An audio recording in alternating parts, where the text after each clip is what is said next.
श्रीदत्पद्मं जगौ हनुमान् जगदावदेशम् अदर्शयत्कालगतिवाणि पद्माञ्चितजानुजग्रः गोपालबाला कृपया स्वयं नः श्रीपाण्डुरङ्गो भवतु प्रसन्नः वसुदेवसुतं देवं कंसचाणूरमर्दनं देवकी परमानन्दं कृष्णं वन्दे जगद्गुरुं भेदे ब्रह्मजलाय आदिकवये मुह्यन्तियं सूरयः तेजो वारिमृदा यथा विनिमयो यत्र त्रिसर्गो मृषा धाम्ना स्वेन सदा निरस्तकुहकं सत्यं परं धीमहि। ಕೃಷ್ಣ ಪೂಜೆಗೆ ಅನುಗ್ರಹ ಮಾಡಿದ್ದಾಯಿತು. ತದನಂತರದಲ್ಲಿ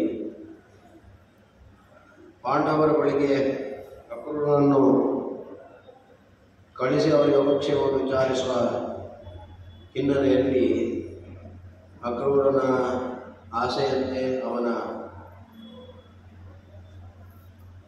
ಮನೆಗೆ ಕೃಷ್ಣ ಉದ್ದವರೆಲ್ಲರೂ ಕೂಡ ಬಂದಿದ್ದಾರೆ. ಅತ್ಯಂತ ಸಂಭ್ರಮದಿಂದ ಅದನ್ನು ಎದುರುಗೊಂಡಂತಹ ಅಕ್ರೂರ ಭಗವಂತನ ಕುಡಿದಾದಂತಹ ಜ್ಞಾನ ಭಕ್ತಿಗಳು ಅವರಲ್ಲಿ ಎಷ್ಟು ಉಂಟು ಅಂತ ಹೇಳುವಂಥದ್ದನ್ನು ಶುಕರು ಭಾಗವತ ತಿಳಿಸ್ತಾ ಇದೆ. ಆ ರೀತಿಯಾಗಿ ಭಗವಂತನೊಬ್ಬನೇ ಸರ್ವತಂತ್ರ ಸ್ವತಂತ್ರ ಮತ್ತೆಲ್ಲರೂ ಕೂಡ ಅವನ ಅಧೀನರು ಅಂತ ಹೇಳುವಂತಹ ಚಿಂತನೆಯನ್ನು ಅನೇಕ ಶ್ಲೋಕಗಳಿಂದ ಮಾಡಿದವನಾಗಿ ಭಗವಂತನಿಗೆ ಜಡಾತ್ಮಕವಾದಂತಹ ಈ ತ್ರಿಗುಣಗಳ ಸಂಪರ್ಕ ಇಲ್ಲ. ಅವನು ಅದನ್ನು ಉಪಾಧಿಯಾಗಿ ಇಟ್ಟುಕೊಂಡು ಜಗತ್ತಿನ ಸೃಷ್ಟಿಯನ್ನು ಮಾಡುತ್ತಾನೆ. ಅದರ ಉಪಾಧಿಯಿಂದ ಅವನಿಗೆ ಜಡಾದಿ ದೇಹಗಳ ಪ್ರಾಪ್ತಿ ಇಲ್ಲ ಅಂತ ಹೇಳುವಂಥದ್ದನ್ನು ಜಡ ಶರೀರದಿಂದ ಅವನಿಗೆ ಜನ್ಮ ಇಲ್ಲ ಅಂತ ಹೇಳಿ ತಿಳಿತಾರೆ. ಭವೋಹಿ ಸಾಕ್ಷಾನ್ನ ಚಿದಾತ್ಮನಸ್ಯ ಅಂತ ಹೇಳಿ ಈ ರೀತಿಯಾಗಿ ಮತ್ತೆ ನಿಮ್ಮೆಲ್ಲರ ದೇಹ ಜಡಾತ್ಮಕವಾದದ್ದು ಸತ್ವ ತಮಸ್ಸುಗಳಿಂದ ಇದರ ಮಿಶ್ರಣವಾದಂತಹ ಪ್ರಾಕೃತಿಕವಾದಂತಹ ದೇಹ ಪರಮಾತ್ಮನ ದೇಹ ಆ ರೀತಿಯಾದದ್ದಲ್ಲ.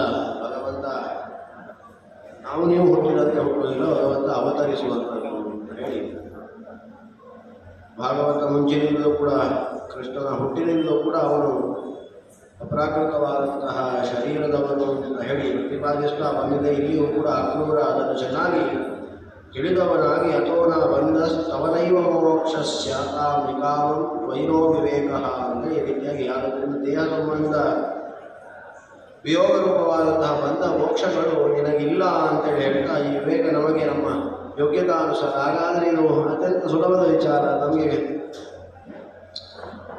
ಇದು ಎಲ್ಲರಿಗೂ ಕೂಡ ತಿಳಿದಿದೆ ಅಲ್ವೋ ಅಂತ ಹೇಳಿ ಯೋಗ್ಯತಾನುಸಾರ ಮಾತ್ರ ತಿಳಿಯುವಂಥದ್ದು ಅಂತೇಳಿ ಹೇಳ್ತಾ ಅಲ್ಲಿ ಭಗವಂತ ಮನೆಗೆ ದೇಹ ತ್ಯಾಗವನ್ನು ಮಾಡುವಾಗ ಅವತಾರ ಸಮಾಪ್ತಿಯನ್ನು ಮಾಡುವಾಗ ಬೇಡನಿಂದ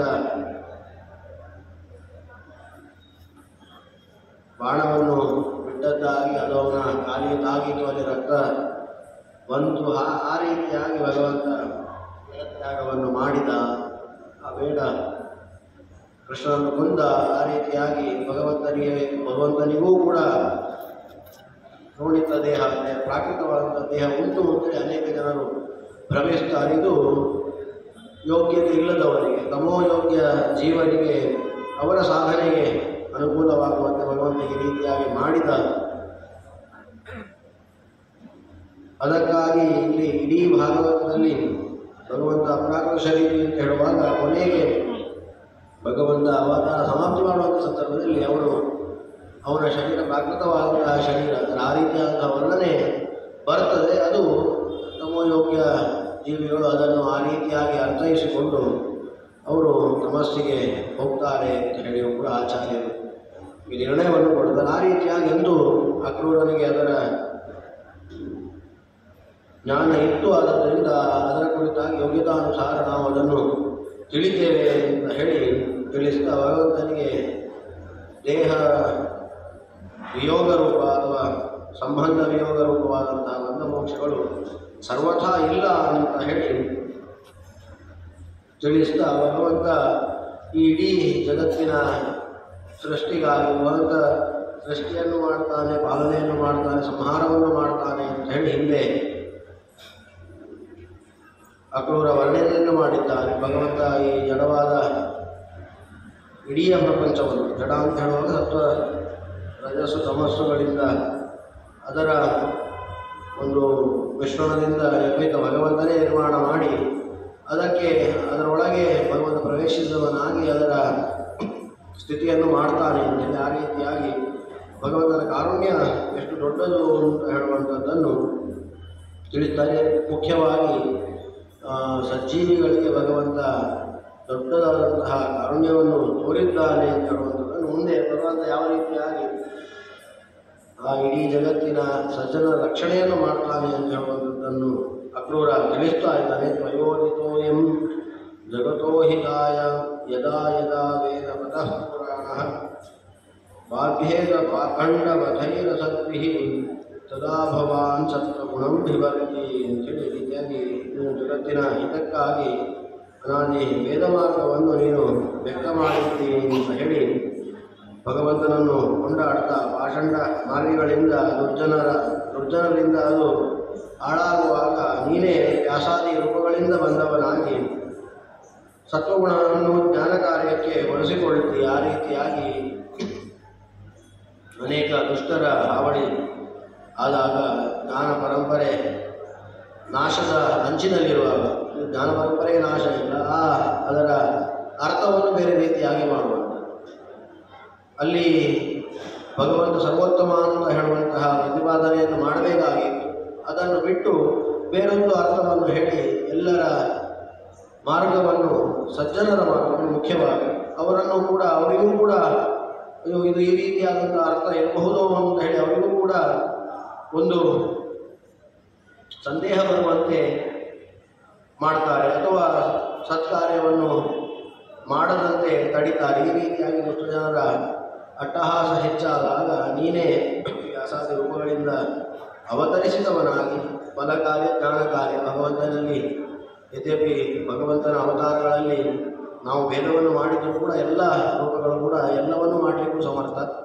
ಆದ್ದರಿಂದ ವಿಶೇಷವಾಗಿ ಸಜ್ಜನರಿಗೆ ಸರಿಯಾದ ಜ್ಞಾನ ದೊರಕಬೇಕು ಅಂತ ಹೇಳುವಂತಹ ನಿಟ್ಟಿನಲ್ಲಿ ನೀನು ವ್ಯಾಸಾದಿ ರೂಪದಿಂದ ಬಂದು ಸತ್ವಗುಣವನ್ನು ಆ ಜ್ಞಾನ ಕಾರ್ಯಕ್ಕೆ ನೀನು ಬಳಸಿಕೊಳ್ತಿ ಅಂತ ಹೇಳಿ ತಿಳಿಸ್ತಾ, ನನ್ನ ಎದುರಿಗಿರುವಂತಹ ಕೃಷ್ಣನೇ ಆ ಭಗವಂತ ಅಂತ ಹೇಳಿ ಆ ಶುಕ್ಲ ಮತ್ತು ಕೃಷ್ಣ ಆ ಕೇಶ ಆವೇಶದಿಂದ ಭಗವಂತ ಅವತರಿಸಿದ, ಅದರ ಕುರಿತಾಗಿ ಕೇಶಾಂಶದಿಂದ ಅವತರಿಸಿದ ಅದನ್ನು ಅಕ್ರೂರ ತಿಳಿದವನಾಗಿ ಅದರ ಕುರಿತಾಗಿ ನೀನೇ ಆ ಜಗದೊಡೆಯ ಅಂತ ಹೇಳುವಂತಹ ಜ್ಞಾನ ನನ್ನಲ್ಲಿ ಉಂಟು ಅಂತ ಹೇಳುವಂಥದ್ದು ತೋರಿಸ್ತಾರೆ. ಸತ್ವಂ ಪ್ರಭೋದ್ಯ ವಸುದೇವ ಗೃಹೇ ಅವತೀರ್ಣ ಸ್ವಾಂಶೇನ ಭಾರಮಪನೇತು ನಿಹಾಸಿ ಭೂಮೇ ಅಕ್ಷೌಹಿಣಿ ಶತವಧೇನ ಸುರೇತರಾಣಾಂ ರಾಜ್ಞಾ ವಂಶ್ಯ ಚ ಕುಲಸ್ಯ ಯಶೋ ವಿತನ್ವನ್ ಹೇಳಿ ಈ ರೀತಿಯಾಗಿ ಕೃಷ್ಣ ಮುಂದೆ ಇದ್ದಾನೆ. ಅವನ ಚಿಂತನೆಯನ್ನು ಅಕ್ರೂರ ಮಾಡ್ತಾ ಇದ್ದಾನೆ. ಅಲ್ಲಿ ಇದಾಗುವಾಗ ನನ್ನ ಮುಂದಿರುವಂತಹ ಕೃಷ್ಣನೇ ಸಾಕ್ಷಾತ್ ಪರಮಾತ್ಮ ಅಂತ ಹೇಳುವಂತಹ ಜ್ಞಾನ ಅಕ್ರೂರದಲ್ಲಿ ದೃಢವಾಗಿತ್ತು. ಅದನ್ನು ನಾವು ಮತ್ತೆ ಮತ್ತೆ ನೋಡಿದ್ದೇವೆ. ಅದನ್ನು ಹೇಳ್ತಾ ಇದ್ದ, ನೀನು ಈಗ ನಿನ್ನ ಕೇಶಾಂಶದಿಂದ ವಸುದೇವನ ಮನೆಯಲ್ಲಿ ಅವತರಿಸಿ ದೈತ್ಯ ಸ್ವಭಾವದ ರಾಜರ 106 ಅಕ್ಷೋಹಿಣಿ ಸೈನ್ಯವನ್ನು ನೀನು ನಾಶ ಮಾಡುವ ಮೂಲಕ ಭೂಭಾರ ಹರಣವನ್ನು ನೀನು ಮಾಡಿದ್ದಿ ಅಂತ ಹೇಳ್ತಾ ಯದುಕುಲದ ಕೀರ್ತಿಯನ್ನು ನೀನು ಹರಡುವೆ ಅಂತ ಹೇಳ್ತಾ ಭಗವಂತ ವಿಶೇಷವಾದಂತಹ ಕಾರುಣ್ಯವನ್ನು ಯಾದವರ ಮೇಲೆ ಮಾಡಿದ್ದಾನೆ ಅಂತ ಹೇಳುವಂತಹ ನಿಟ್ಟಿನಲ್ಲಿ ಭಗವಂತನಂತೆ ಸಾಕ್ಷಾತ್ ಕೇಶಾಂಶದಿಂದ ಹುಟ್ಟಿದಂತಹ ಕೃಷ್ಣ ಕಂಸನ ವಧೆ, ಅನೇಕ ದುಷ್ಟ ರಾಕ್ಷಸ ಸಂಹಾರಾದಿಗಳನ್ನು ಮಾಡಿದವನಾಗಿ ಸಜ್ಜನಿಗೆ ಒಳಿತನ್ನು ಉಂಟು ಮಾಡಿದನು. ಅದರ ಕುರಿತಾಗಿ ಅಕ್ರೂರ ಚಿಂತನೆಯನ್ನು ಮಾಡ್ತಾ ಇದ್ದಾನೆ. ಅತ್ಯೇಷನೋ ವಸತಯ ಕಲೂರಿ ಭಾಗ ಯತ್ಸರ್ವ ದೇವವಿಭೂತ ಹೃದೇವಮೂರ್ತಿ ಯತ್ಪಾದ ಶಂಕ ಸಲಿಲಂ ತ್ರಯತ್ಪುನಾತಿ ಸತ್ವಂ ಜಗದ್ಗುರು ಅಧೋಕ್ಷ